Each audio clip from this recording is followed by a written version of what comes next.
यह कक्षा 11वीं का अध्याय 2 परमाणु संरचना है। इसमें हम कुछ परिभाषाओं को समझेंगे पहले, उसके बाद उनके नियमों के बारे में समझेंगे। अब हम शुरुआत करते हैं समस्थानिक से। पहली परिभाषा है समस्थानिक।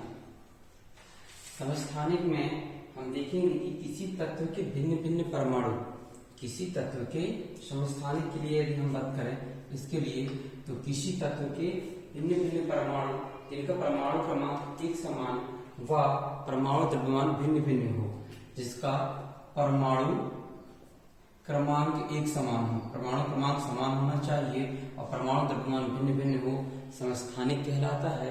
इसी प्रकार समभारिक, जिसका परमाणु भार, जिस तत्व का परमाणु भार समान हो तथा परमाणु क्रमांक भिन्न भिन्न हो, वह समभारिक कहलाता है। उदाहरण हम देखें, यदि समस्थानिक के लिए उदाहरण देखना चाहें हम समस्थानिक, तो हम देखते हैं हाइड्रोजन। हाइड्रोजन के 3 समस्थानिक मौजूद हैं, H1, H2 और H3। H1 का नाम प्रोटियम, H1 का नाम प्रोटियम है, H2 का नाम ड्यूटेरियम है और H3 का नाम ट्राइटियम है। इसी प्रकार यदि समभारिक के लिए उदाहरण लेना चाहें हम, तो हम देख सकते हैं कि ऑर्गन जो कि उसका भार 40 होता है और आता 18वें नंबर पे है। इसी के बाद हम देखें पोटेशियम 19वें नंबर पे आता है और कैल्शियम आता है 20वें नंबर पे। परंतु इनकी सभी के भार, परमाणु भार जो होते हैं, परमाणु भार सभी के एक से होते हैं। यही कहलाया समभारिक और समस्थानिक। इसके बाद हम देखेंगे सम इलेक्ट्रॉनिक।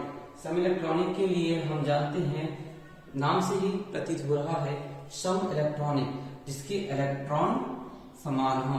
उदाहरण के लिए हम देखेंगे फ्लोरीन। फ्लोरीन जो होता है उसका एक ऋण आयन होता है। फ्लोरीन, क्योंकि हम जानते हैं तत्वों को डिवाइड करने का सबसे अच्छा तरीका यही है, विन्यास बांटेंगे 2, 8, 18 और 32 में डिवाइड किया जाता है। क्योंकि फ्लोरीन 9वें नंबर पे आता है, वह 2, 8 में अपनी अष्टक पूरा करने के लिए एक कम होता है, क्योंकि फ्लोरीन का विन्यास होता है 2 और 7। इसे इस वाले को पूरा करने के लिए एक इलेक्ट्रॉन की आवश्यकता पड़ती है, इसीलिए फ्लोरीन एक ऋण आयन होता है। सेम इसी प्रकार क्लोरीन की यदि बात करते हैं हम, क्लोरीन भी एक ऋण आयन होता है, क्योंकि क्लोरीन का परमाणु क्रमांक 17 है। उसे हम यदि बांटना चाहें 2, 8 और 7 में बांटेंगे। इसके लास्ट में भी एक की कमी है, एक इलेक्ट्रॉन की कमी है, इसीलिए इसके सम इलेक्ट्रॉनिक के उदाहरण हो जाएंगे फ्लोरीन, क्लोरीन। ये सम इलेक्ट्रॉनिक के उदाहरण हो जाएंगे। सम न्यूट्रॉनिक का मतलब है न्यूट्रॉनों की संख्या एक बराबर होना चाहिए। भिन्न तत्वों में जिनमें न्यूट्रॉन की संख्या एक जैसी होती है सम इलेक्ट्रॉनिक कहलाते हैं। उदाहरण के लिए जैसे हम देखें silicon Si, phosphorus P, sulphur S। Silicon, phosphorus और सल्फर, इन सब में हम देखेंगे कि सभी के न्यूट्रॉनों की संख्या हमेशा 16 होती है। अब हम आगे पढ़ेंगे परमाणु क्रमांक, परमाणु द्रव्यमान, इनकी परिभाषाओं को समझेंगे। परमाणु क्रमांक, किसी तत्व में उपस्थित प्रोटॉनों की संख्या। परमाणु क्रमांक को समझेंगे।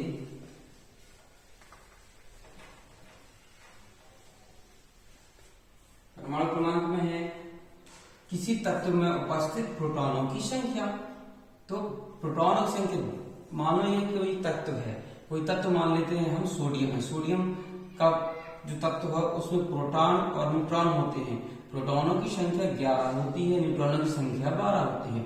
तो किसी तत्व में उपस्थित प्रोटॉनों की संख्या ही परमाणु क्रमांक कहलाती है। परमाणु क्रमांक क्या है? किसी तत्व में उपस्थित प्रोटॉनों की संख्या को ही हम परमाणु क्रमांक कहते हैं। इसी प्रकार परमाणु द्रव्यमान या भार। परमाणु द्रव्यमान प्रोटॉनों और न्यूट्रॉनों की संख्याओं का योग, प्रोटॉनों और न्यूट्रॉनों की संख्याओं का योग परमाणु द्रव्यमान कहलाता है। उदाहरण के लिए Na से ही हमें उदाहरण लेना है, तो प्रोटॉन बराबर 11 और न्यूट्रॉन बराबर हो जाएगा 12, दोनों का योग बराबर हो जाएगा 23। Na सोडियम का द्रव्यमान हमेशा 23 होगा। इस प्रकार हम प्रोटॉनों का क्रमांक द्रव्यमान निकाल सकते हैं। अब हम आगे बढ़ेंगे तरंग दैर्घ्य, आवृत्ति, आयाम, तरंग वेग और तरंग संख्या के बारे में। तो हम पहले बताना चाहेंगे तरंग दैर्घ्य। तरंग दैर्घ्य को लैम्डा से प्रदर्शित करते हैं। किसी तरंग के दो श्रृंग या दो गर्त के बीच की दूरी को तरंग दैर्घ्य कहते हैं। कोई एक लाइन खींची हुई है, तरंग दैर्घ्य की परिभाषा किसी तरंग के दो श्रृंग या दो गर्त के बीच की दूरी। किसी तरंग दैर्घ्य पे किसी तरंग के दो श्रृंग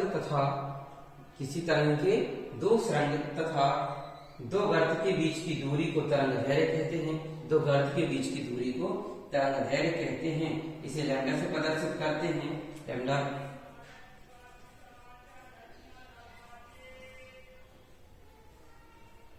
इसे लैम्डा से प्रदर्शित करते हैं। इसे एंगस्ट्रॉम से मापते हैं। एक एंगस्ट्रॉम बराबर से एंगस्ट्रॉम से मापते हैं। एक एंगस्ट्रॉम बराबर 10⁻18। एक एंगस्ट्रॉम बराबर 10⁻18 सेंटीमीटर होता है। इसके बाद अब हम बात करेंगे आवृत्ति की। किसी निश्चित बिंदु से 1 सेकेंड में गुजरने वाली तरंग दैर्घ्य की संख्या को किसी निश्चित बिंदु से 1 सेकेंड में गुजरने वाली तरंगों की संख्या, गुजरने वाली तरंग दैर्घ्य की संख्या को आवृत्ति कहते हैं। इसे न्यू से प्रदर्शित करते हैं। ठीक है, इसे हर्ट्ज से मापते हैं।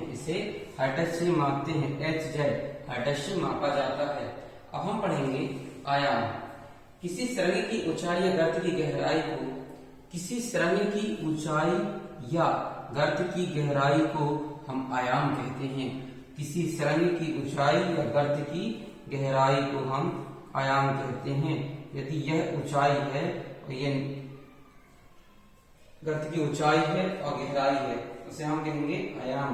इसे ए से प्रदर्शित करते हैं, स्मॉल से। इसे सेंटीमीटर में मापा जाता है। अब हम आगे देखेंगे तरंग वेग को देखेंगे। तरंग वेग द्वारा 1 सेकेंड में चली गई दूरी को तरंग वेग कहते हैं। तरंग द्वारा 1 सेकेंड में चली गई दूरी को तरंग वेग कहते हैं। 1 सेकेंड में चली गई दूरी को तरंग वेग कहते हैं। इसके बाद हम देखेंगे तरंग संख्या। तरंग वेग को सी से प्रदर्शित करते हैं। इसको आप देख लीजिए, तरंग वेग को सी से प्रदर्शित करते हैं तो c equal to nu multiply by तरंग दैर्घ्य लैम्डा, न्यू मल्टीप्लाई बाय तरंग दैर्घ्य लैम्डा, या न्यू आवृत्ति का मान निकालना वो न्यू से प्रदर्शित करते हैं तो ये नीचे डिवाइड में आ जाएगा, c upon lambda equal to nu. इसी प्रकार अब हम आगे तरंग संख्या। यदि तरंग दैर्घ्य को सेंटीमीटर में व्यक्त किया जाए, तो इसका प्रतिलोम, यदि तरंग दैर्घ्य को सेंटीमीटर में प्रदर्शित किया जाए या मापा जाए या व्यक्त किया जाए, ठीक है, तो इसका प्रतिलोम तरंग संख्या कहलाएगी। तो इसका प्रतिलोम मतलब उल्टा तरंग संख्या कहलाएगी। इसे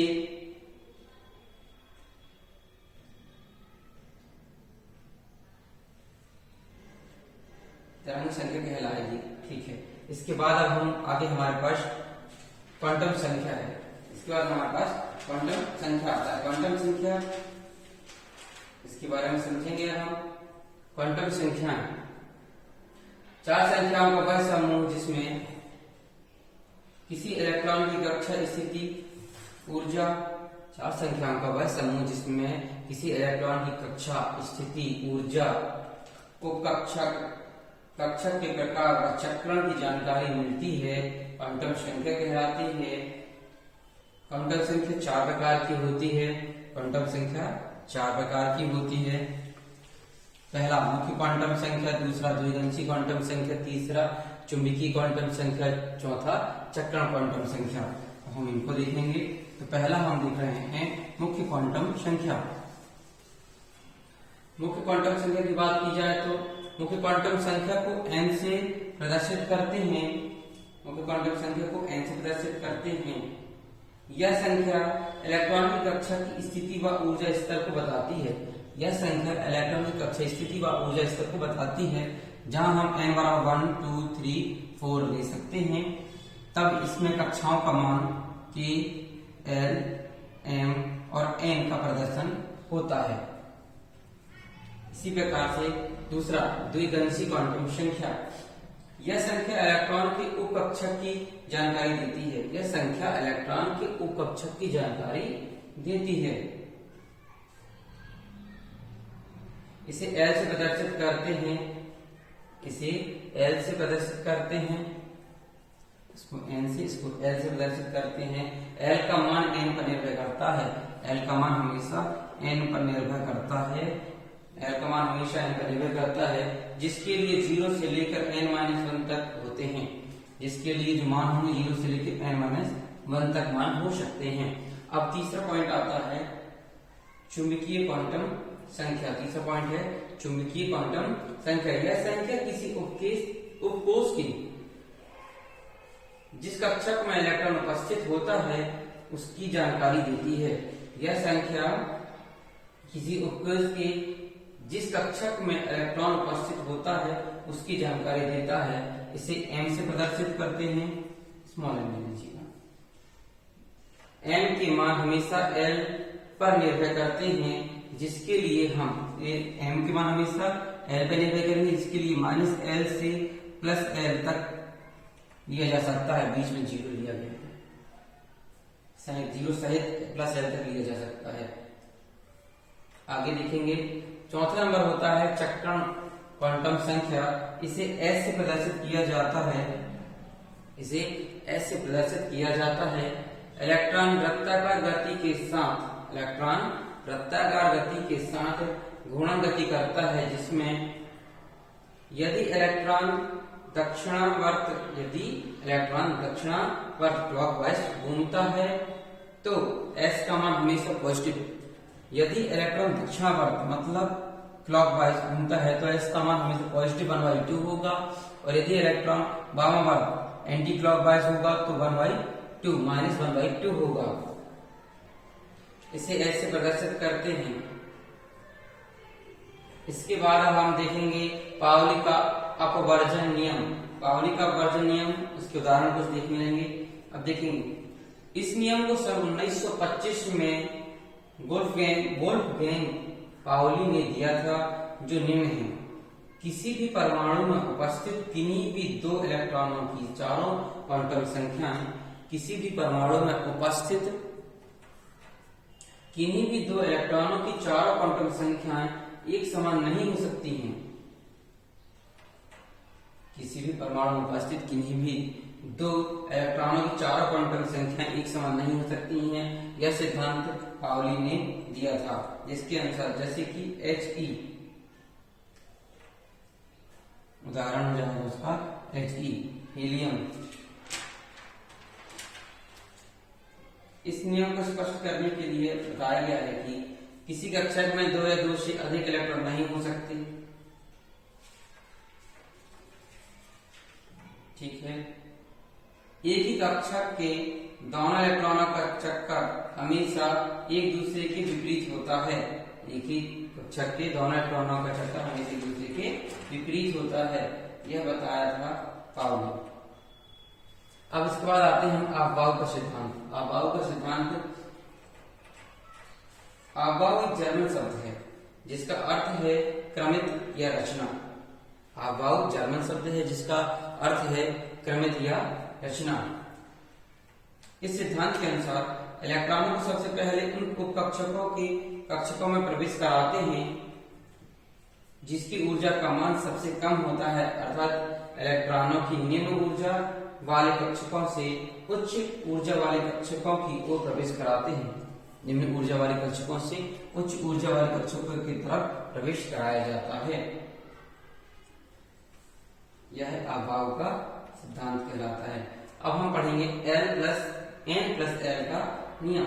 L प्लस N के नियम पहला, इलेक्ट्रॉन पहले उस उपकोष में प्रवेश करता है जिसके लिए N प्लस L का मान सबसे कम होता है।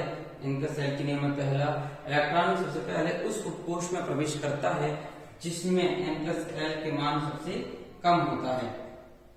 इसी का दूसरा पॉइंट है, यदि दो उपकोषों के लिए N प्लस L का मान बराबर हो तो इलेक्ट्रॉन उस उपकोष में प्रवेश करेगा जिसके लिए N का मान कम होगा। अब हम हुंड का नियम पढ़ेंगे। हुंड का नियम, उपकोषों में इलेक्ट्रॉनों की व्यवस्था को समझने के लिए उन्होंने दो नियम दिए। पहला, किसी उपकोष के कक्षक में इलेक्ट्रॉन का जोड़ा तब तक नहीं बनता जब तक उस उपकोष के सभी कक्षकों में एक एक इलेक्ट्रॉन न चला जाए। दूसरा जोड़ा तब तक नहीं बनेगा जब तक कि उसके सभी कोशों में एक एक इलेक्ट्रॉन न चला जाए। जैसे कि इसमें गया तो इसमें भी पहला चला जाए, इसके बाद ही अगला इसी में आएगा। जब पहले उसमें चला गया फिर इसमें आएगा और फिर इसमें आएगा। इस प्रकार यह प्रक्रिया आगे बढ़ेगी। उदाहरण हम चाहें तो किसी भी एक तत्व का उदाहरण ले सकते हैं। उदाहरण के लिए यदि हम ऑक्सीजन की बात करें, ऑक्सीजन 8वें नंबर पे आता है, इसका विन्यास 2 और 6 है, 6 और 2 8। अब हम ऐसे बांटेंगे उसको कि पहला इसमें आएगा, ये हमारा s ऑर्बिटल है, फिर इसके बाद s के बाद ये p आएगा, ये p ऑर्बिटल। तो s में पहले इसमें गया, अब इसमें आगे कुछ नहीं है इसलिए इसमें दोबारा जाएगा।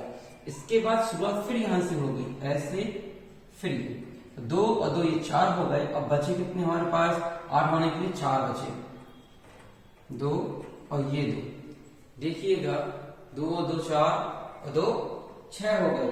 अब 6 तो हो गए, अब इसको बांटा कैसे जाएगा, तो आप ऐसे देखिए, ऐसे 1 1 और 1 जाएगा पहले, 2 2 4 5 6 7 और ये 8 बार ये रहा। इस तरीके से इसे बांटा जाएगा। इसके बाद अब हम पढ़ेंगे रदरफोर्ड के अनुप्रयोग। रदरफोर्ड ने परमाणु की संरचना में समझने के लिए रदरफोर्ड ने अपने प्रयोगों में एक बहुत ही पतली पॉलिथीन में, पन्नी में, झिल्ली में अल्फा कणों की, धनात्मक अल्फा कणों की घोषणा कराई, जिससे उन्होंने इस प्रकार 3 नियम प्राप्त किए। पहला, उन्होंने 3 नियम प्राप्त किए हैं। पहला, जो अल्फा कण केंद्र के दूर से गुजर रहे थे वो बिना विचलित हुए अपने मार्ग में सीधे चले गए। जो अल्फा कण केंद्र के दूर से गुजर रहे थे वो बिना विचलित हुए सीधे चले गए। अल्फा कण है ये, वो बिना विचलित हुए सीधे चले गए। इसी प्रकार दूसरा पॉइंट, जो अल्फा कण केंद्र के नजदीक से गुजर रहे थे वो अपने मार्ग से विचलित हो गए। जो अल्फा कण केंद्र के नजदीक से गुजर रहे थे वो अपने मार्ग से विचलित हो गए, मान लेते हैं ये रहा केंद्र, अपने मार्ग से विचलित हो गए। इसी प्रकार तीसरा पॉइंट है, जो अल्फा कण केंद्र की दिशा में आपतित हुए वे पूर्व विचलित होकर उसी मार्ग में वापस लौट आए। जो आपतित हुए वो पूर्व विचलित होकर उसी मार्ग में वापस लौट आए। इसके 3 निष्कर्ष भी निकले। पहला निष्कर्ष, परमाणु का बाहरी भाग, अधिकांश भाग खोखला होता है। दूसरा निष्कर्ष हम देखेंगे, पहला निष्कर्ष, परमाणु का बाहरी भाग या अधिकतर भाग खोखला होता है। दूसरा निष्कर्ष देखेंगे हम कि परमाणु के केंद्र में, लगभग केंद्र के पास धनावेश पाया जाता है, जिससे टकराकर अल्फा कण विचलित हो जाते हैं। और तीसरा, परमाणु का समस्त द्रव्यमान उसके केंद्र में होता है। परमाणु का समस्त द्रव्यमान उसके केंद्र में होता है, जिसे हम नाभिक कहते हैं। परमाणु का समस्त द्रव्यमान उसके केंद्र में होता है, जिसे हम नाभिक कहते हैं। इसके बाद नील्स बोर का परमाणु मॉडल। नील्स बोर ने भी अपने परमाणु मॉडल में कुछ अवधारणाएं बताई। पहला, नाभिक के चारों ओर वृत्ताकार पथ में इलेक्ट्रॉन चक्कर लगाते हैं। नाभिक के चारों ओर वृत्ताकार पथ में इलेक्ट्रॉन चक्कर लगाते हैं। दूसरा, प्रत्येक कक्षा की ऊर्जा का मान अलग अलग होता है। प्रत्येक कक्षा की ऊर्जा का मान अलग अलग होता है। भाई 4 कक्षाएं लेते हैं, चारों का मान अलग अलग ही आएगा। आगे, जब इलेक्ट्रॉन किसी कक्षा में गति करता है तो उसमें ऊर्जा की हानि नहीं होती। जब इलेक्ट्रॉन किसी कक्षा में गति करता है तो उसमें ऊर्जा की हानि नहीं होती है। चौथा, किसी कक्षा में वही इलेक्ट्रॉन चक्कर लगा सकता है जिसके कोणीय संवेग का मान